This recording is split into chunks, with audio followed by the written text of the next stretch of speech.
One of the most common things my patients tell me after they've turned 50 or 60 is this: Doctor, I'm just not losing weight the way I used to.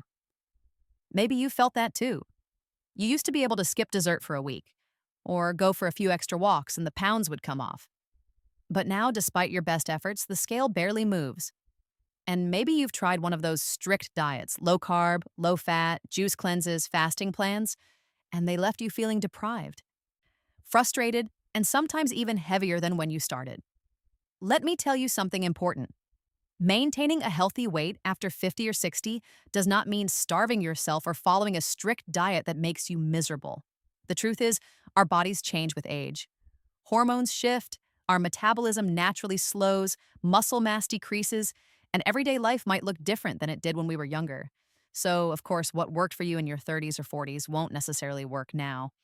But here's the good news. You don't need a complicated plan or a long list of don't eat this rules to stay healthy and strong.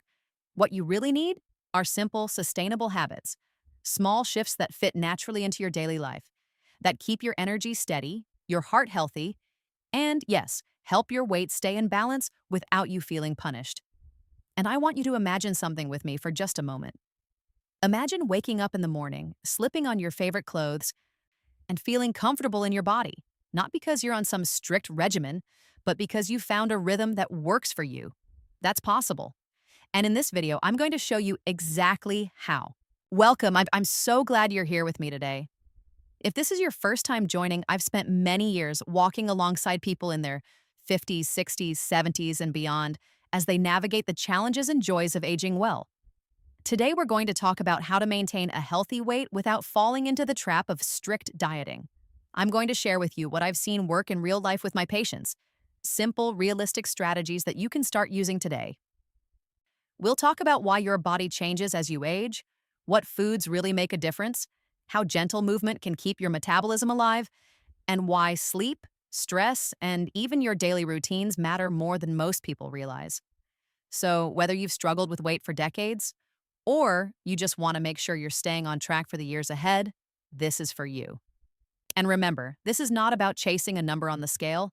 This is about living longer, feeling stronger, and enjoying life without the constant battle of dieting.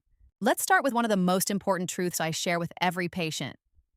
Weight is not just about food, it's about how your body, your mind, and your lifestyle work together. When we're younger, the body is more forgiving. We can eat late at night, skip sleep, skip meals, and somehow bounce back. But after 50, the body keeps better track of how we treat it. Every choice matters a little more. That doesn't mean you have to be perfect. It means small, consistent habits go much further than drastic diets. Think of your metabolism like a little engine. When you were 20, that engine was like a sports car, revving high, burning fuel fast. Now it's more like a steady sedan. It still works beautifully, but it needs the right kind of fuel and regular movement to keep humming. Let's talk about food first. I often tell my patients, don't think of food as good or bad.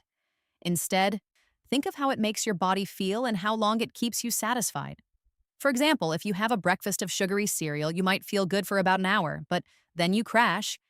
You're hungry again, your energy dips, and you're more likely to snack on whatever's nearby. But if you start your day with something like oatmeal topped with berries and a handful of nuts, you'll notice you stay full longer, your energy stays even, and you're less likely to crave that mid-morning donut. This is what I call building meals around satisfaction, not restriction. The goal is not to cut out entire food groups, but to add foods that help your body thrive: lean proteins, fiber-rich vegetables, whole grains, and healthy fats like olive oil or avocado. These foods naturally help your weight stay balanced without you feeling hungry all the time. Now I know many people ask, Doctor, do I have to give up all the foods I enjoy? Absolutely not. If you love a slice of pie at Thanksgiving or a piece of birthday cake, enjoy it. What matters is what you do most days, not on special occasions. One patient of mine, a woman in her 70s, used to beat herself up for having ice cream with her grandkids. I told her, sharing joy with your family is part of a healthy life. Once she stopped feeling guilty, she actually found it easier to eat balanced meals the rest of the time. Now let's move into movement. Exercise doesn't have to mean sweating it out at the gym or lifting heavy weights unless you want it to.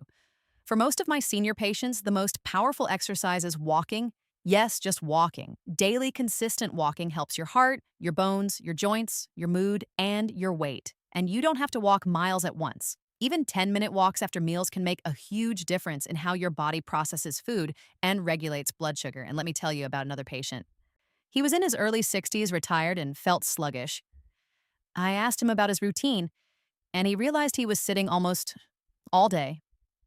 We worked together to add small bursts of movement, walking the dog after breakfast, stretching in the afternoon, and taking a stroll with his wife after dinner. Within a few months, he felt lighter, more energetic, and his doctor told him his blood pressure had improved. He hadn't gone on any diet, he just started moving more. Sleep is another hidden key. When you don't sleep well, your body makes more of the hormone that drives hunger and less of the hormone that signals fullness. That's why a poor night's sleep can make you crave chips and sweets the next day. So if you're trying to keep a healthy weight, focus on your sleep routine. Go to bed around the same time, keep the room cool and dark, and avoid screens for an hour before bed. Now, let's talk about stress. Many of us have lived through stressful jobs, raising families, financial ups and downs, and now retirement brings its own challenges. Stress can quietly push your weight up, not just because of emotional eating, but because stress hormones tell your body to store fat around the belly. One of the best tools I recommend is deep breathing. Just 5 minutes in the morning, sitting quietly, breathing slowly in through the nose and out through the mouth. It sounds simple, but it resets your nervous system, lowers stress, and actually helps your body manage weight more smoothly. Hydration is also overlooked. Seniors often don't feel thirsty the way they used to, but water is critical.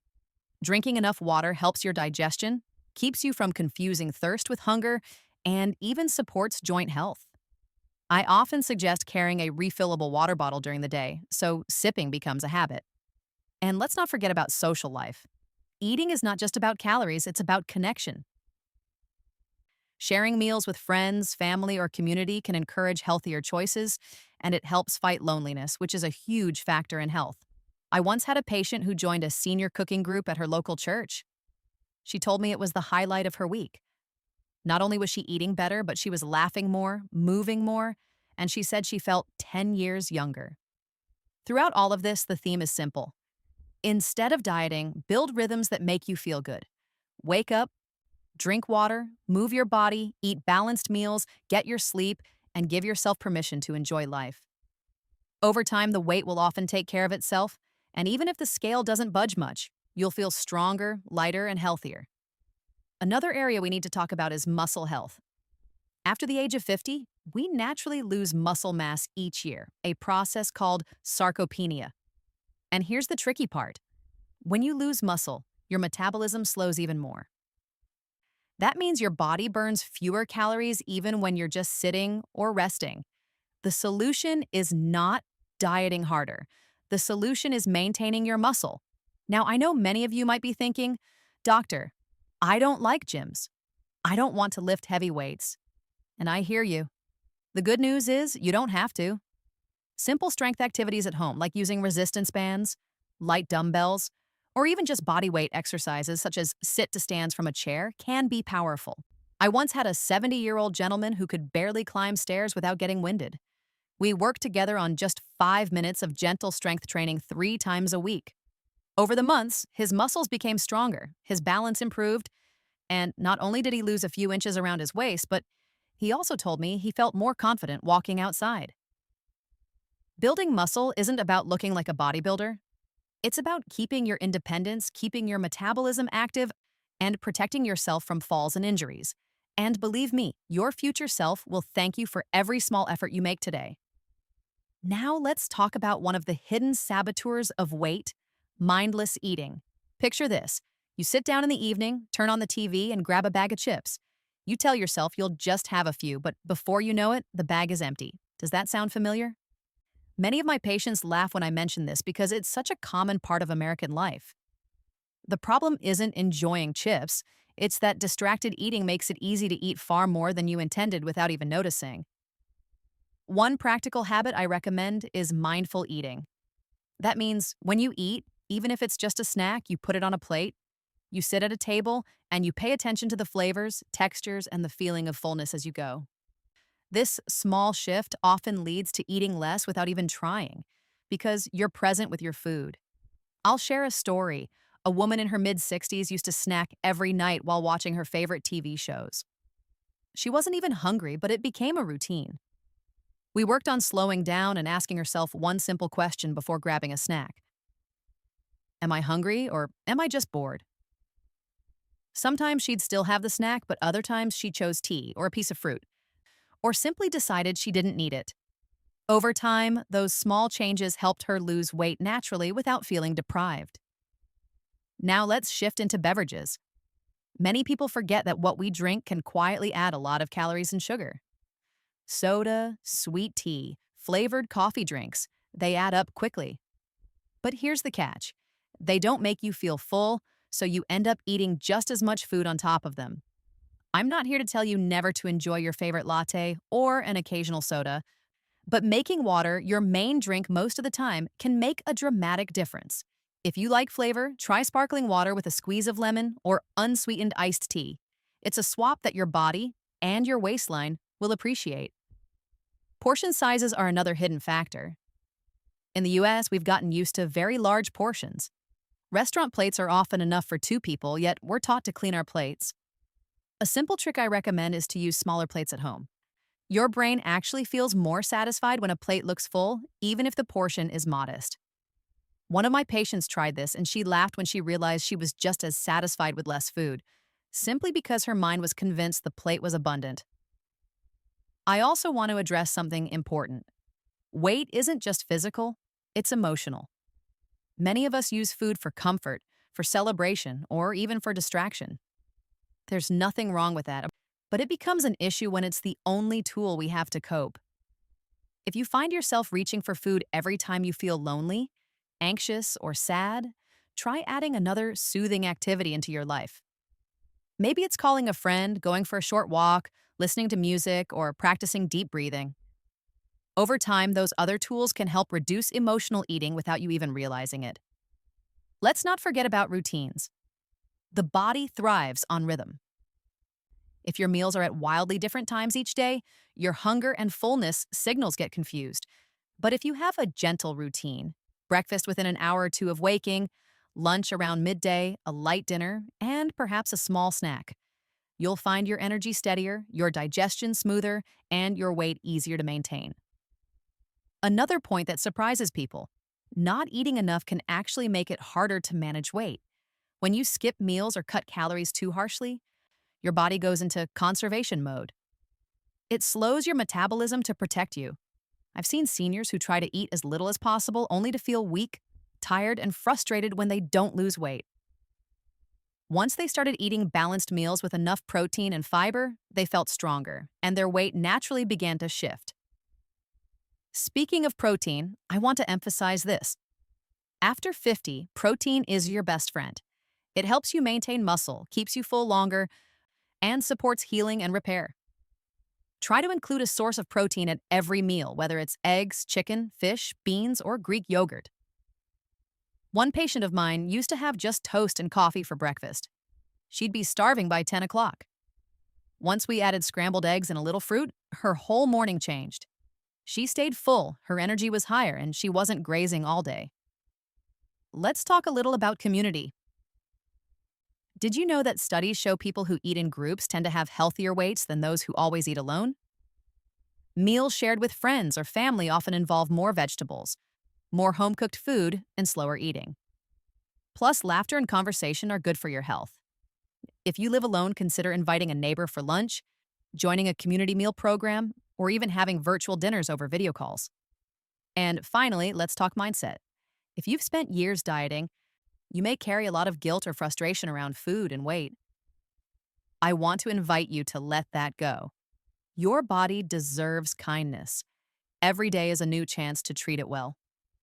Progress doesn't come from punishing yourself. It comes from nourishing yourself, moving gently, and choosing habits you can live with.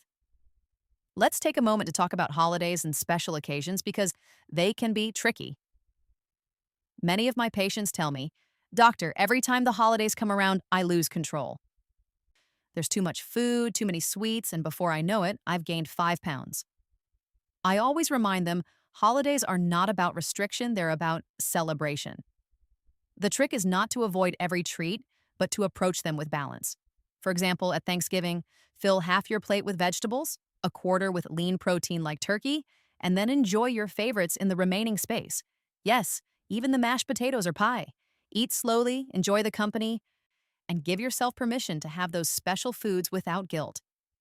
What really matters is what you do in the weeks and months between the holidays, not on the holiday itself. Travel is another area where weight can sneak up on us. Whether it's a road trip to see family or a flight to visit grandkids, the routine gets disrupted. And suddenly it's fast food, snacks, and sitting for hours. I often suggest packing a little travel kit, a refillable water bottle, a small bag of almonds or trail mix, and some fruit. These simple items can keep you from reaching for the candy bars at the gas station, and when you stop, stretch your legs, walk around for a few minutes, your body will thank you. Now, let's look at the seasons. In the summer, hydration becomes even more important. Many seniors get dehydrated without realizing it because the sensation of thirst is weaker with age. Dehydration can lead to fatigue, headaches, and even confusion. A simple rule is to drink a glass of water with every meal and another in between meals. If plain water doesn't appeal to you, try infusing it with cucumber, lemon, or berries. In the winter, comfort foods often become the star. Stews, casseroles, baked goods, it's part of the season. And that's okay. The key is balance. I had a patient who loved baking cookies for her grandchildren every December. She told me she would always end up eating a dozen herself. I suggested she keep a plate of cut-up fruit nearby while baking. That way, when she felt like nibbling, she could alternate between a cookie and something lighter. She told me later that she didn't feel deprived, but she also didn't feel overly full and sluggish like before. Another helpful mindset shift is focusing on adding instead of taking away. Instead of saying, I can't eat dessert, try saying, I'll add more vegetables to my plate first. Instead of, I need to cut carbs, try, I'll add some protein to this meal. By focusing on what you add, you feel empowered, not restricted. Over time, those additions naturally crowd out less helpful foods, and your weight stabilizes without you feeling punished. Grocery shopping plays a big role too. I always encourage my patients to shop the perimeter of the grocery store. That's where you find the fresh produce, lean proteins, and dairy. The middle aisles often hold processed snacks, sugary cereals, and sodas. Now, I'm not saying you should never walk down those aisles, but if most of your cart comes from the perimeter, you're already setting yourself up for success. And here's another tip. Never shop hungry. When you go to the store on an empty stomach, those cookies and chips become 10 times more tempting. Eat a small snack before you go, like an apple or a handful of nuts, and you'll make wiser choices. Another important piece of the puzzle is portion awareness when eating out. Restaurant portions in the US are often 2 or 3 times what we actually need. One strategy is to split a dish with a friend, or ask for a to-go box at the start of the meal and put half your portion away immediately. That way you enjoy the meal, but you don't overeat simply because the plate is huge. I also encourage people to think about routines that keep their bodies active without even realizing it. Gardening, for example, is a wonderful way to burn calories, strengthen muscles, and get fresh air. I have a patient who tends to her roses every morning. She doesn't think of it as exercise, but she bends, lifts, digs, and walks. It keeps her flexible and strong. Dancing is another joyful way. Put on some music you love and move around the living room. These activities don't feel like workouts, but they make a big difference. And let's not overlook technology. Many seniors today use step counters or simple fitness watches. These can be surprisingly motivating. I had a gentleman in his late 60s who started using a pedometer. He was shocked to see he was only walking 2,000 steps a day. He made it his mission to reach 6,000, and he did it just by adding short walks after meals. In a few months, he lost weight, his blood sugar improved, and he said he felt like a new man. Let me share another story. A woman in her 70s came to me frustrated because she'd been on diet after diet her whole life, and nothing seemed to stick. She loved bread, pasta, and sweets, and every diet told her to cut them out. We worked together to build a balanced plan instead. Smaller portions of her favorite foods paired with vegetables and protein. She started walking daily with her neighbor and sleeping better. Over a year, she lost 15 pounds. Not fast, but steady. And more importantly, she felt happier and freer than she had in decades. And that's what I want you to take away. The slow, steady changes last. The quick fixes rarely do. Weight management after 50 is not a race. It's a lifelong journey of caring for your body with kindness and consistency. Now, another question I often hear from my patients is this: Doctor, what if I have joint pain? I can't exercise the way I used to. That's a very real concern. Arthritis, back pain, or hip and knee problems can make movement feel daunting. But here's the key: movement actually helps reduce pain when it's done the right way. Low-impact exercises are your friend. Swimming, water aerobics, cycling on a stationary bike, or even chair exercises can keep your body active without straining the joints. I had a gentleman with terrible knee pain who thought he couldn't exercise anymore. Once he started water walking at his local pool, he told me it was like rediscovering freedom. Not only did he lose some weight, but his pain actually lessened because the muscles supporting his knees grew stronger. Another factor we can't ignore is medication. Many seniors are on prescriptions for blood pressure, diabetes, mood, or other conditions. Some of these medications can cause weight gain or make it harder to lose. If you've noticed your weight changing after starting a new medication, don't blame yourself. It may not be about willpower. It may be chemistry. Always talk to your doctor before making changes, but sometimes small adjustments to your prescription or balancing it with nutrition and movement can help. There's also a fascinating connection between brain health and weight. Did you know that memory lapses or reduced attention can sometimes lead to overeating? For example, forgetting whether you've eaten or losing track of portion sizes. One way to support both brain and body is to create structure. Eat at consistent times, write down what you've had if needed, and keep healthy snacks visible while tucking away the less healthy ones. A simple kitchen adjustment, like putting fruit on the counter and cookies in a closed container on the top shelf, can change your daily habits dramatically. Let's talk about budget, because eating healthy often gets labeled as too expensive. But it doesn't have to be.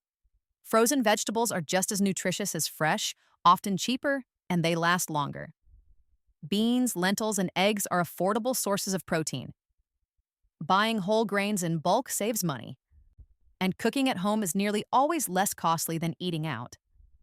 One of my patients on a fixed income told me she started making big pots of vegetable soup in freezing portions. Not only did it save money, but it also gave her quick, healthy meals she could rely on. Now, what about those classic American comfort foods we all grew up with? Hamburgers, fried chicken, mac and cheese, these are part of our culture. I never tell people they must give them up. Instead, I encourage lighter swaps that keep the flavor but support your health. Try grilling or baking chicken instead of frying it. Make burgers with lean ground turkey, or even mix half beef and half vegetables. Switch from heavy cream sauces to lighter versions with olive oil and herbs. I had one patient who loved pancakes for breakfast, but we swapped white flour for whole grain and topped them with fruit instead of syrup. She still got her pancakes, but in a way that left her energized instead of sluggish. Snacking is another common challenge. Many people think they need to cut out snacks entirely, but snacks can actually help manage weight if you choose wisely. A handful of nuts, a small piece of cheese with fruit, Greek yogurt, or raw veggies with hummus can keep your blood sugar stable and prevent overeating at meals. Compare that to grabbing a candy bar or chips, which spike your energy and then leave you crashing. One of my patients, a retired teacher, told me she used to hit the vending machine every afternoon. We swapped that with a planned snack of almonds and apple slices. She said not only did her cravings shrink, but she stopped feeling that 3 p.m. slump. We also need to talk about alcohol. A glass of wine with dinner or a beer on the weekend can certainly be part of a balanced life. But alcohol carries empty calories, and it can loosen your resolve around food. I'm not here to say you can't enjoy it, but be mindful. Try having water between drinks and keep alcohol for special occasions rather than daily habits. And then there's the role of self-compassion.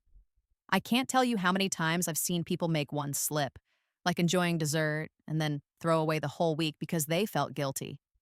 I always say, One treat doesn't ruin your health. It's the pattern, the routine, the overall way you care for yourself that matters. If you enjoy a treat, savor it, and then return to your normal, healthy rhythm. Here's something I encourage all my patients to do. Keep a little notebook, not for counting calories, but for noticing patterns. Write down how you feel after certain meals, how your energy levels shift, how your sleep is affected. Over time, you'll start to notice what truly works for your body. For example, one man realized that every time he had heavy dinners, his sleep suffered, and he woke up groggy. When he shifted to lighter dinners with more vegetables, his sleep improved and his weight started to drop naturally. And finally, let's circle back to joy. Because at the heart of all of this, maintaining a healthy weight is about living fully. It's about being able to play with your grandchildren, go for walks in the park, travel, garden, dance, and enjoy meals without guilt. Food is not the enemy. Your body is not your enemy. They're both partners in this journey, and when you treat them with respect, they'll serve you well for years to come. Now that we've spent some time together talking about food, movement, sleep, and all the little habits that shape our health, I want you to pause with me for just a moment. Take a deep breath. Think about your own life, your mornings, your meals, your routines, and even the struggles you've had with dieting in the past. How many times have you tried to push yourself into strict rules, only to feel frustrated and defeated? And yet here you are, still searching, still hoping, still willing to learn. That tells me something powerful about you. It tells me you haven't given up. And that right there is the most important ingredient for success, your willingness to keep moving forward. I want you to picture yourself a year from now. Imagine waking up with more energy, moving with less stiffness, feeling comfortable in your own clothes, and no longer carrying that constant worry about what diet am I supposed to follow. Instead, you're living in a rhythm that feels natural. Drinking water, moving your body, sleeping well, enjoying meals that satisfy you, and still leaving space for joy. That's not a dream. It's possible, and it starts with small steps today. Remember, progress doesn't come from perfection. It comes from consistency. Every time you choose to walk a little more, every time you reach for a balanced meal, every time you pause before eating out of boredom, you are casting a vote for the healthy, vibrant life you deserve. And those votes add up. I want you to hear this clearly. Your worth is not measured by the number on a scale. Your value is in the laughter you share, the memories you create, and the love you give. Taking care of your body is not about shrinking it. It's about strengthening it so you can live fully in the years ahead. So, as you step away from this video today, I encourage you to choose one small habit, just one, that you can begin practicing. Maybe it's drinking more water, maybe it's taking a short walk after dinner, maybe it's going to bed half an hour earlier. Start there, and let that small step grow into a lifestyle that carries you toward health, energy, and freedom. You are capable of more than you realize, and I'm here to remind you that it's never too late to start. Thank you for spending this time with me today. I know we covered a lot, and I truly hope you feel encouraged, not overwhelmed. Remember, maintaining a healthy weight after 50 isn't about following strict diets or depriving yourself. It's about small, steady habits that bring you energy, balance, and joy. I want you to leave this video with hope in your heart. You are not stuck, you are not too old, and you are certainly not alone. Every day is a new chance to care for your body with kindness, to make one small choice that adds up to a healthier, stronger you. If what we talked about today has been helpful, I'd love for you to be part of our community here. Go ahead and click the like button. It lets me know these conversations are making a difference. Share your own experiences in the comments. I read them, and I promise your story can inspire someone else who is watching. And if you haven't already, hit subscribe and ring the bell so you'll know when the next video comes out. We'll keep walking this journey together, step by step. Take good care of yourself. Stay steady, stay hopeful, and remember, you deserve a healthy, fulfilling life at every age. Until next time, I wish you peace, health, and joy.